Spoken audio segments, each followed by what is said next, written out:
Thank you, Mark. Hello, everyone. Welcome to those who support us annually. Many of you come each year, and thank you for that. And I've also seen some new faces, so it's great to see you. Can you hear me okay at the back? Just a little reminder, Mark forgot to ask you to check your phones are off, please. And I hope you will notice where the toilets are, and we're not going to have a fire alarm at any point. You'll be pleased to know. So, particularly for those who haven't come to these events or don't know us, Nottinghamshire Community Foundation, as Mark says, is now called Forever Notts. And we are in the business of supporting our local communities. That's local charities and local community projects across the city and county. And we support them by way of grants from our donors. And our donors, several of you are in the room, are individuals, families, charitable trusts, or corporate funds from corporate social responsibility. We currently run over 50 funds on behalf of our donors, and each donor chooses a theme and a geography that is of their specific interest.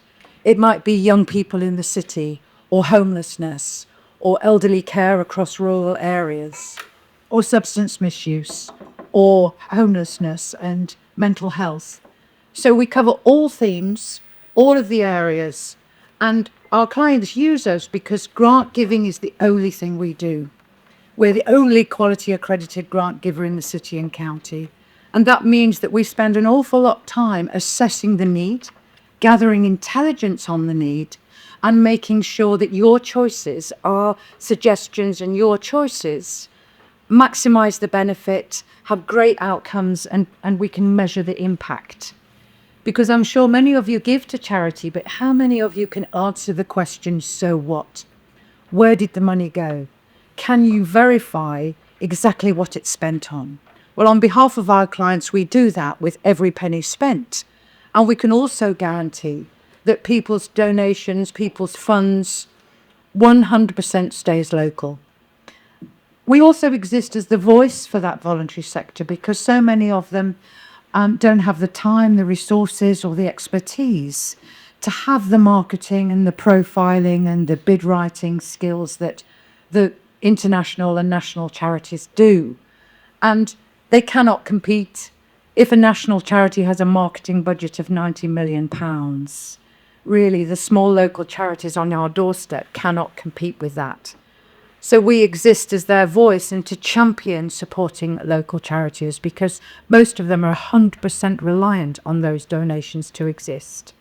So they could be our community centres, our village halls. It's incumbent on us to make sure, I think, that every community has at least one village hall and one community centre where people can meet. Thank you, Mitch, for supporting the Marcus Garvey Centre in Trouble only a few weeks ago. It's essential that we support homelessness projects, young people's projects, projects that support the most vulnerable, refugees and asylum seekers, mental health projects. So many of our clients agree with us about the needs and the importance of making sure that we insist that that local money goes to the most in need and that the most benefit. The impact of that giving. We love to introduce our donors and our clients to those projects because they can see on the ground the value and the benefit of that giving. And we hope you never need that alcohol treatment service for somebody you love, or that mental health support service, that young person's suicide prevention project that sadly has had double the demand on its helplines over the last couple of years. We hope you may never need those, but my goodness, you'll be very grateful for them, that they're there. And these are the sort of projects that we support.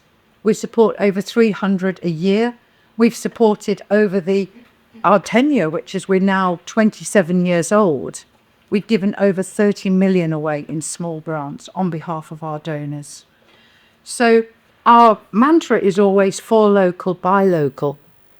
And particularly if you're new to us, I'd like you to kind of insist with your family and friends and your staff, people that you know, that if they're going to do some fantastic fundraising or run up and down Kilimanjaro, that they please insist that it goes for a local charity where they can guarantee how much is spent locally and can monitor the impact. I'm going to speak briefly. I know Ed is as well. I was so pleased that he chose young people for his support charities this year. I want to just raise some interesting issues, I think, about children and young people, because we have a lot of community intelligence.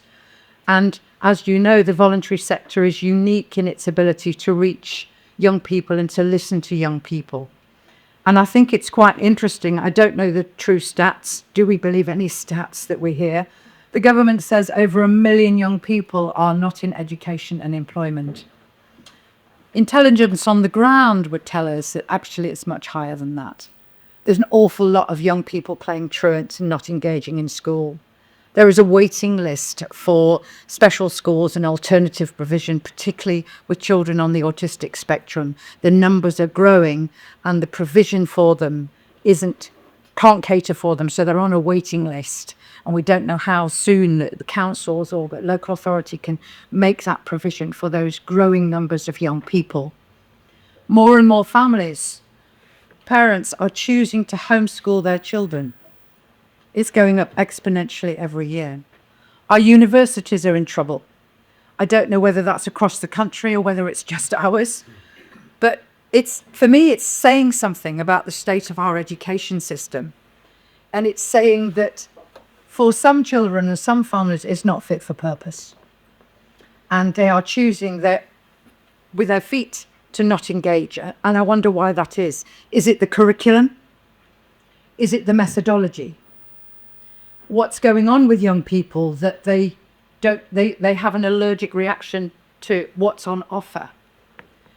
Well, whilst that might be alarming, I think it's actually quite exciting. Has any of you listened to the telepathy tapes or Mindsight or studied the HeartMath Institute in California that measures a human radiation field? Science has caught up and can now measure our radiation. And what's fascinating is that it would seem that our children have taken a leap in their evolution. Science has always said we only use 10% of our potential. The suggestion is here that they have leapt forward. I don't know whether it's 12%, 15%, 20%, but coming ready or not, ladies and gentlemen, it's here. And I'll give you an example of what I mean by this, because when I was a young child, my sister was diagnosed with epilepsy, and I was a year younger than her, 12 months. And when she was about to have a fit, I would pick it up in advance, and I would say her name was Nettie. I would say, Net, sit down. Net, put the cup down. Net, get off your bike. Net, lie on the floor, in preparation for the seizure that would make her fall over. Now, my parents used to say, how on earth do you know?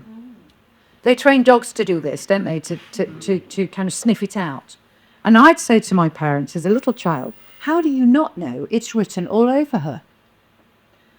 And I then realised and studied for many years in my late teenage and young adult years what I was experiencing, and that I was sensitive to the radiation field of the human. And I could sense when it started like a radio pattern wobbling in front of me. And I go, oh, her radiation's wobbling. Right, that means she's going to have a seizure. And in that sense, that sensing the radiation field has been for me both a gift and a curse.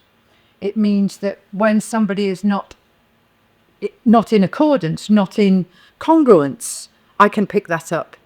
And so people might be called empaths. But there's a lot of people on the spectrum who are like that too, and a lot of children are now being able to pick up the radiation field of what's going on. And they say, I mean, just imagine how many teachers are congruent in when they're stepping forward with a class of children today. How many teachers are in contradiction in themselves between what they actually want to deliver, what they know these children need, versus what education is telling them to deliver. So they're not congruent. They're fibbing in a way. They go, no, this is what's good for you. And the children go, no, it isn't. You know it isn't, miss. And the children say, in some cases, there are so many elephants in the room, there's no space for me. So if you look at the HeartMath Institute or Mindsight, it's extraordinary. The abilities of children now who are calling us out on our lack of congruence, on our deceit. You've all had experiences of going into a room and going, you know what, you could cut the atmosphere with a knife. I know John and Sarah sat there smiling, but I reckon that couple's just had an argument, because you can all pick it up. It's not rocket science. You've all thought about somebody, then all of a sudden they telephone. So this isn't now going to just be occasional. This is what your children and your grandchildren are living with, and they say they will only share it with people who they trust, who aren't going to call them names and say that I don't trust that adult and that adult and that adult, because they're not congruent. So what's fascinating for us is that the community projects and the voluntary sector can respond with children as they are now, with the demands of children as they are now, and the feedback from those community groups, so that children want to feel safe with the adults that they work with. And I think that's absolutely fascinating. Mark, can you put the first slide up? So, example of one of the projects we work with is Wild Things. You all know the benefit of just going out into nature, just going into woods.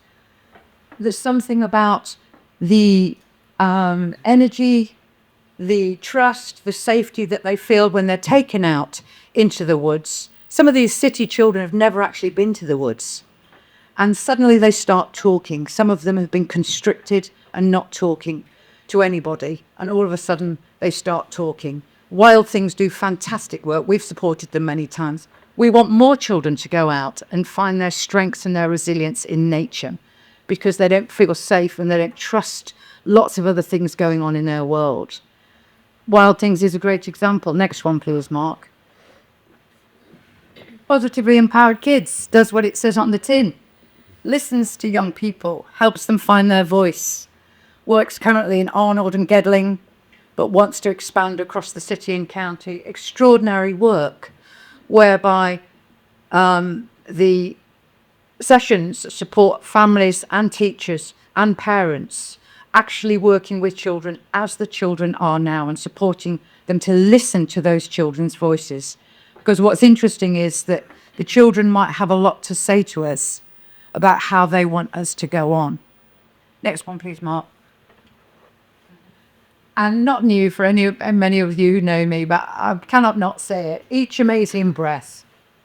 Incredible work done with, I think, about 20 schools now across the county. Just teaches children to stop and take 5. Stop and take 5 amazing breaths. Stop on the ground. Stop and find your own inner sentence. Find your own inner calm. Because in a wobbly world, it might be a good idea if we all stop and take 5 when we're a little bit stressed or a little bit anxious. So Each Amazing Breath teaches children to do that from very young. And we know that when children learn to do that, it builds their resilience, it builds their strength, it builds their ability to cope with the difficult world that we find ourselves in, that they're inheriting at this moment in time. So we think it's incumbent upon us to make sure that we build the resilience of our children, strengthen them, and that I'm also asking you, one of the interesting things that the HeartMath Institute says, and you would think, wouldn't you, when you're measuring human energy fields and radiation from a human, the religions, the theologians, the philosophers, the poets would tell us that love is the strongest vibration coming from a human. It actually isn't. What is 10 times stronger than love is authenticity. So, not very long ago, it was a bit of a cliche to become the change you want to see in the world. My task, our task, all of your tasks, I think, is to become the adults the children need to experience in you becoming authentic, because they're measuring the difference between what is and isn't authentic, every adult that they meet. And imagine a world where the children, actually we had it last year. We had a young person we were interviewing for a job, and he came and interviewed us. He smashed it, but just a difference in actually they are going to decide whether they want to work for you based on what they're picking up from your ethics, your authenticity. What kind of work are you doing in the world? This is a game changer. It's very exciting. And if we're going to change, they are changing that game, and we need to meet them where they are, then that might require a kind of new paradigm. It might require a new set of tenets for the way that we go on, because how it has been is not fit for purpose for our children and grandchildren today. We all know that. Some might think we're in breakdown, others might think we're in breakthrough. The children will say, no, we're in breakout and coming ready or not. If we need a new paradigm, then look no further, ladies and gentlemen, because we have one. And it has already gone viral, and it was born here in Nottingham, and it's very, very exciting. It is perhaps the new Magna Carta. Sue Cooper, please come to the stage.